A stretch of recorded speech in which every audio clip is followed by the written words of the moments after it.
Once again good morning to all. और आप सभी का स्वागत है आपके अपने channel Prishthi the ray of light पे। Dear students, as you all know that we are running a series of MATLAB programming including simulation, right? And I hope the earlier uploaded lectures you have seen and you have enjoyed a lot. In previous lectures we have learned about the difference between Simulink and Simscape, है ना। उसके अंदर काफ़ी सारी चीज़ें हमने देखी। तो आज हम लोग उसको लेकर के एक प्रॉब्लम एनालाइज करना चाहते हैं सिमस्केप के अंदर। तो हमारा आज का ऑब्जेक्ट है how to simulate a half wave rectifier with MATLAB Simulink. तो आइए इसकी शुरुआत करते हैं, इसको कैसे करेंगे समझने की कोशिश करते हैं।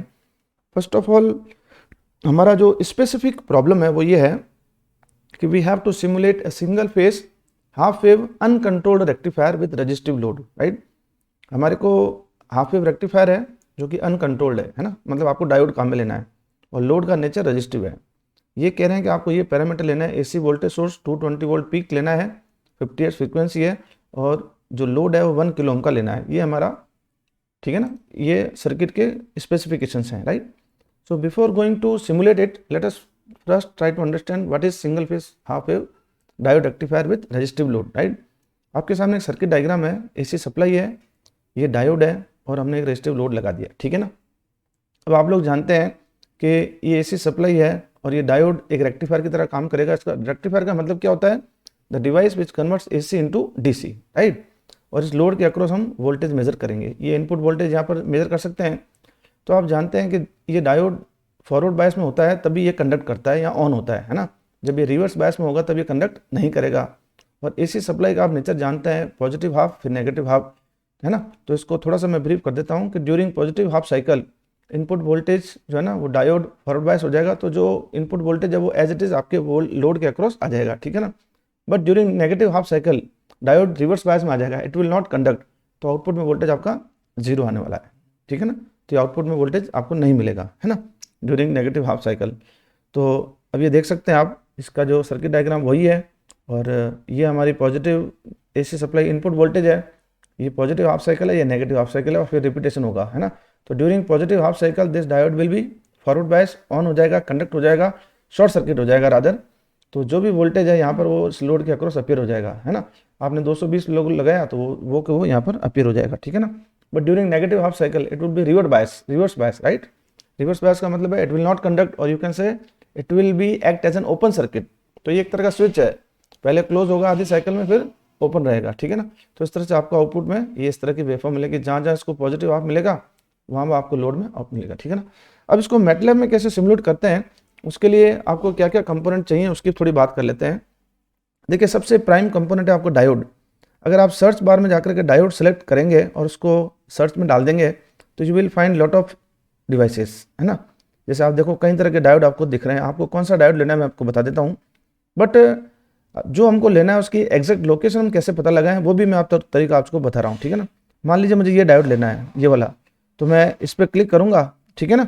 और जैसे मैं इस पर क्लिक करूँ उसके बाद आप है ना यहाँ पर जाना सेलेक्ट इन लाइब्रेरी व्यू, तो आपको इसकी एग्जैक्ट लोकेशन पता चल जाएगी। मान लीजिए मुझे यही डायोड लेना है, इसके ऊपर राइट क्लिक करें, एक डायलॉग बॉक्स पॉपअप होगा, इसके ऊपर आप क्या ना सेलेक्ट इन लाइब्रेरी व्यू या Ctrl+R भी कर सकते हैं, तो ये आपको इसकी एग्जैक्ट लोकेशन बता देगा। ये देखिए मैंने किया था, ये वाला हमारा डायोड था, ये मैंने सेलेक्ट किया, यहाँ पर दिखा रहा है सिमस्केप पावर सिस्टम के अंदर स्पेशलाइज्ड टेक्नोलॉजी फिर फंडामेंटल ब्लॉक्स और पावर इलेक्ट्रॉनिक्स के अंदर ये डायोड मौजूद है जो कि हमको काम में लेना है, ठीक है ना।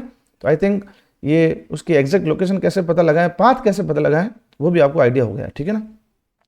अब एक इंपॉर्टेंट चीज़ है कि जो आपने डायोड लिया है, ठीक है ना, आपको लग रहा होगा इसके नीचे कुछ ये लगा हुआ है और इसकी शक्ल कुछ ऐसी लग रही है, नॉर्मल डायोड आपको ऐसा दिखता है, तो उसका भी काम कर देते हैं। इसका रेजिस्टेंस इंटरनल दिया है, इसको अपन को नहीं छेलना है ना। ये LV0 है हमारा। फॉरवर्ड वोल्टेज आपको बाई डिफॉल्ट वहाँ पर 0.07 दिखेगा, मैंने यहाँ पर 0 कर दिया। मैं चाहता हूँ मेरी वेवफॉर्म शुरू से ही कंडक्ट हो जाए, ठीक है ना। स्नबर सर्किट आइडियल केस में हम इन्फाइनाइट लेके चलते हैं और स्नबर कैपेसिटेंस भी इन्फाइनाइट ले लें, तो ये एक तरह का एक स्नबर सर्किट है इसके अक्रॉस लगा हुआ। तो जैसे ही आप इनमें इन्फाइनाइट डालेंगे, बाई डिफॉल्ट यहाँ पर कुछ वैल्यू होती है बट मैंने इन्फाइनाइट कर दिया है to consider it as an ideal device. तो जैसे आप अप्लाई करेंगे तो इस डायोड का जो शेप है वो इस तरह से आ जाएगा, ये आप करके देखिएगा, ठीक है ना। अब आपको नेक्स्ट चाहिए आपको एसी वोल्टेज सोर्स, ठीक है ना। तो एसी वोल्टेज सोर्स आपको सिमस्केप के अंदर पावर सिस्टम में स्पेशलाइज्ड टेक्नोलॉजी के अंदर फंडामेंटल बॉक्स में इलेक्ट्रिकल सोर्सेज के अंदर मिलेगा, ठीक है ना। ये मैंने डायरेक्ट वहाँ से सर्च किया था और आपको सोर्सेज के अंदर दे रखा है कि आपको पीक एम्पलीट्यूड 220 रखना है और फ्रीक्वेंसी 50 हर्ट्ज। तो ये आप बाय डिफॉल्ट जो वैल्यू है उनको चेंज करके आपको डालना पड़ेगा एज पर दी प्रॉब्लम अंडर कंसिडरेशन, राइट। तो आपका डायोड हो गया, सोर्स हो गया, ठीक है ना। अब इसके अलावा जो चीज़ें हैं, सबसे पहले लोड है, तो आप एक सीरीज RLC ब्रांच लेंगे, ये मैंने पिछली बार बताया था, आप उसमें खाली R ले लेना और वो वैल्यू डाल देना 1 kilo ohm, right. Continuous power GUI block Simscape के अंदर बहुत जरूरी है, यह मैंने बताया था पिछली बार। ये आपका डायोड है, ये वोल्टेज सोर्स है, ये आपका लोड है। 3 तो ये मेन कंपोनेंट हो गए। उसके अलावा इनपुट वोल्टेज हम मेजर करेंगे, तो एक वोल्टेज मेजरमेंट यूनिट यहाँ मैंने लगा दी है, अभी कनेक्ट नहीं किया है, आपको बता रहा हूँ क्या क्या कंपोनेंट चाहिए। वोल्टेज लोड के अक्रॉस भी हम वोल्टेज मेजर करेंगे, वो लगा दिया। स्कोप मैंने एक लिया है, उसकी प्रॉपर्टी चेंज कर दी, इनपुट सिग्नल मैंने 2 लगा दिए, ठीक है ना। अगर आपके पास पुराना वर्जन है तो ये फैसिलिटी नहीं होगी, तो फिर आप मल्टीप्लेक्सर लगा दीजिएगा या फिर आप 2 स्कोप काम में ले लीजिएगा, ठीक है ना। तो अब इसके कनेक्शन करते हैं। मान लीजिए अगर आप ये कंटिन्यूस पावर GUI ब्लॉक नहीं काम में लेंगे तो आपके पास एरर आ जाएगी और ये बताएगा आपको the diagram must contain a power GUI block. ये बहुत ज़रूरी है, इसके बिना काम नहीं चलेगा, ठीक है ना। अब मैंने इसके कनेक्शन कर दिए हैं। देखिए इनपुट वोल्टेज है, वोल्टेज सोर्स 220 वोल्ट, ये टेक्स्ट बॉक्स मैंने यहाँ पर डाल दिया है। इस बार मैंने सारे कंपोनेंट के नाम लिख दिए ताकि आपको दिक्कत नहीं हो। इसके अक्रॉस ये रेजिस्टेंस कनेक्ट कर दिया इसके सीरीज में और इसके अक्रॉस अपन वोल्टेज मेजर कर रहे हैं, सोर्स के अक्रॉस भी वोल्टेज मेजर कर रहे हैं। ये डायोड है जो मैंने सर्किट डायग्राम शुरू में बताया था वो, और फिर इनपुट की जो वोल्टेज है उसको हम स्कोप में देख रहे हैं और आउटपुट की वोल्टेज को भी हम स्कोप में देख रहे हैं, राइट। और कंटिन्यूस पावर GUI ब्लॉक पड़ा हुआ है। जैसे ही आप इसको सिमुलेट करेंगे और उसके बाद आउटपुट देखेंगे, ये सारा प्रोसेस मैं बता चुका हूँ पिछली बारी, तो आई थिंक ये आपको आइडिया हो ही गया होगा। After drawing the complete circuit diagram you have to save it and then simulate it, है ना।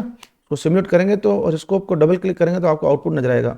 Initially you will see this output. मैंने इसको 0.01 सेकेंड के लिए रन कराया है, तो मेरे पास ये आउटपुट आया। अब आप देख रहे होंगे कि आउटपुट हम चाहते हैं कि ऊपर AC वेवफॉर्म आए और नीचे रेक्टिफाइड वेवफॉर्म आए, तो वो भी प्रोसीजर है। ये भी वैसी दिख रही है लेकिन हम इसको विजुलाइज नहीं कर पा रहे हैं प्रॉपर वे में, है ना। तो आप क्या करेंगे, इस व्यू के अंदर जाएंगे, टैब के अंदर व्यू के अंदर जाएंगे, वहाँ पर अंदर आपको लेआउट नाम का एक सेक्शन मिलेगा। उसके अंदर आप इसको फर्स्ट 2 जो ब्लॉक हैं ये कॉलम वाइज, इनको आपको क्लिक करना पड़ेगा। When you click this 2 blocks you will see this result. आप देख सकते हैं input voltage 220 volt peak to peak है आपका AC वेवफॉर्म, और ये आपकी वही वेवफॉर्म सेम वोल्टेज की आपकी रेक्टिफाइड वेवफॉर्म आ गई है। आप देख सकते हैं पॉजिटिव हाफ साइकिल में सेम नेचर है, नेगेटिव में 0 से क्यों चालू हुई, क्योंकि मैंने डायोड का फॉरवर्ड वोल्टेज 0 ही रखा है, अपने इनफाइनाइट 0 रखा है और उसको आइडियल माना है। अगर आप फॉरवर्ड वोल्टेज कुछ लेंगे तो फिर ये थोड़ा सा उस हिसाब से इसकी ट्रिगरिंग होगी, ठीक है ना। So I hope this concept is clear, और मैंने बहुत सिंपल तरीके से समझाया है। एक तरीका इसका और है, आप ट्रांसफार्मर काम में लेकर भी लोगों ने किया है, वो भी कर सकते हैं, बट हमारा काम इससे ही चल जाता है।